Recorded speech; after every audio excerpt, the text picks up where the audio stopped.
Ask anyone who was a bedwetter as a child if it was traumatizing, and it is. Hey, I'm Dr. Patty Barch. I'm a traditional naturopath, founder and owner of Naturally Unbridled Wellness and naturallyunbridled.com, where we focus on wellness solutions, not disease management.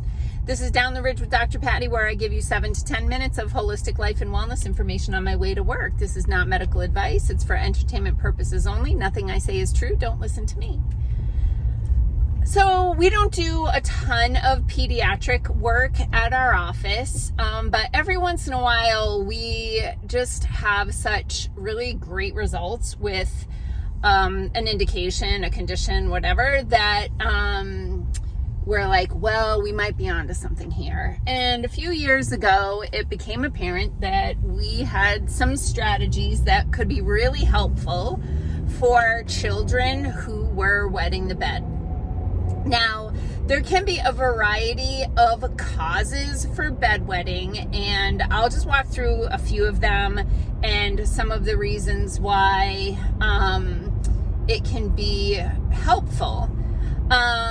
Okay, so first of all, chiropractic care in this situation is indicated because it could be that the child has a subluxation in their spine, meaning the spine isn't appropriately aligned, and that could be impairing the communication between the bladder and the brain, and the child isn't getting the messages.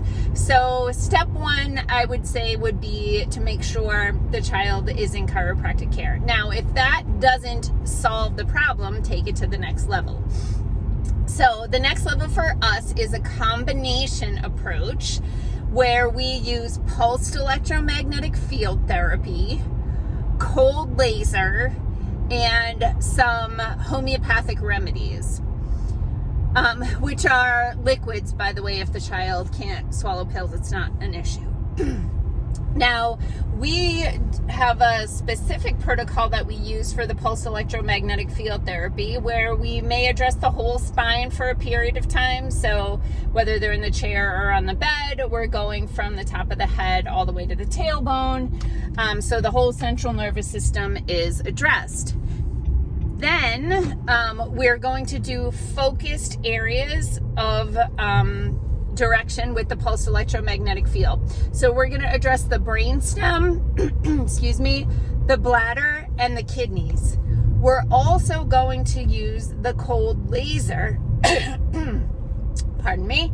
We're going to use the cold laser in the same spots. We're going to do the brainstem, the kidneys, and the bladder, right? And we're just trying to activate those cells and restore the communication between the bladder and the brain. And then the homeopathic remedies. So one is, it's called kidney milieu, and it is a homeopathic remedy for the urinary tract.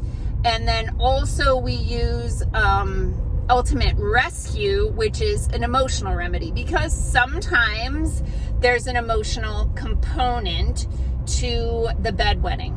Now, what we've seen is about an 80% success rate with this protocol. And, you know, I'm happy about the 80%, but I'm always like, what's up with that 20%? Why aren't they responding? So a couple of cases, we were able to determine that it was likely to be sleep apnea.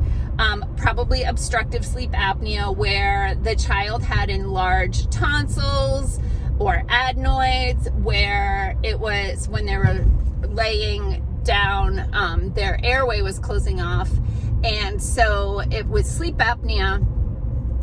There's a period of breathing stopping because the airway is closed off, until the body kind of startles and, excuse me, startles awake. They take a deep breath and they fall back asleep. Now, these children tend to be exhausted. So if your child is exhausted and wetting the bed, a lot of people will think, and there's something to this, that they sleep so deeply that they don't get the bladder signals to wake up and go to use the bathroom. But why are they sleeping so deeply? Are they sleeping so deeply because they have sleep apnea and they're exhausted, which could make them actually borderline narcoleptic. So one particular child did not respond. He was already in chiropractic care, did not respond to our PEMF protocol, was diagnosed with enlarged tonsils and adenoids by an ENT doctor. And I'm friends with the mom actually, so I was like, hey, I've got this remedy. I just want you to try it with your son and see if it helps. So it was an ear, nose, and throat homeopathic remedy.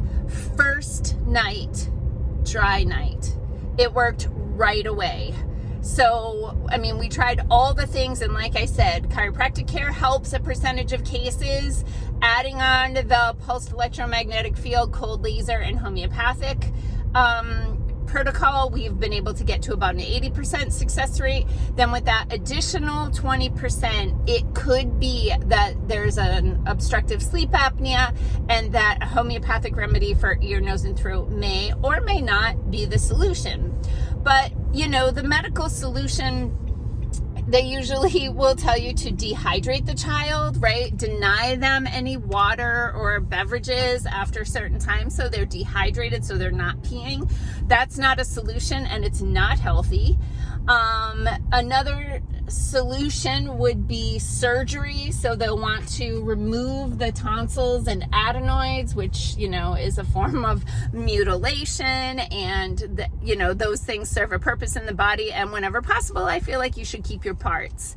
And then maybe there's a pharmaceutical approach. I don't know of one off the top of my head, but regardless, those are some things you can try. So if you have a child who is struggling with bedwetting, there are some things to try. So start with a chiropractor, and then if you're local to us, we're in Onalaska, Wisconsin, you can set them up for the initial 3-pack of PEMF sessions. That's $99 for those 3 sessions.